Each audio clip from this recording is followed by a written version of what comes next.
সব সখীরে পার করিতে নেব আনাহায় আনা, তোমার বেলায় নেব সখী তোমার কানের সোনা সখী গো। ও আমি প্রেমের ঘাটের মাঝি, তোমার থেকে পয়সা নেব না। সব যাত্রী পয়সা দিয়ে পার হয়, আর ওনার থেকে পয়সা নিবে না, ম্যাডাম থেকে। একই মামলায় আরিফ বাবর, সুরমজিৎ সাহেবের মামলায় সকলে খালাস পায় বেকসুর।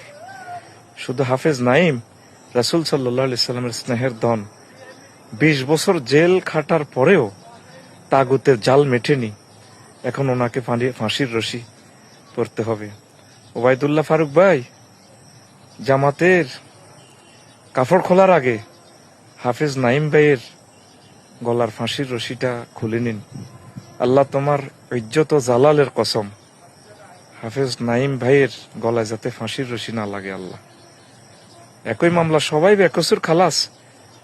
রাসূল সাল্লাল্লাহু আলাইহি সাল্লামের আলেম হাফেজে কোরআন ফাঁসির রশি নিবে। তাগড়া যুবক হিসাবে জেলে গেলেন, 20টি বছরে তিনি বুড়ো হয়ে গেলেন রিমান্ডে 144 এর রিমান্ডে স্বীকৃতি আদায় করলো আগের তাগুত সরকারে। আর এখন ওনাকে ফাঁসির জন্য প্রস্তুত করা হচ্ছে। বাংলাদেশি আলেম ওলামায়ে কেরাম, হাফেজ নাইম ভাইয়ের জন্য একটু অনলাইনে লিখুন, সরকারের দৃষ্টি আকর্ষণ করুন। আল্লাহ তাকে হায়াতে তাইয়্যিবা দাও। হাফেজ নাইম ভাইকে আমাদের মাঝে মুক্ত আকাশে ফিরিয়ে দাও।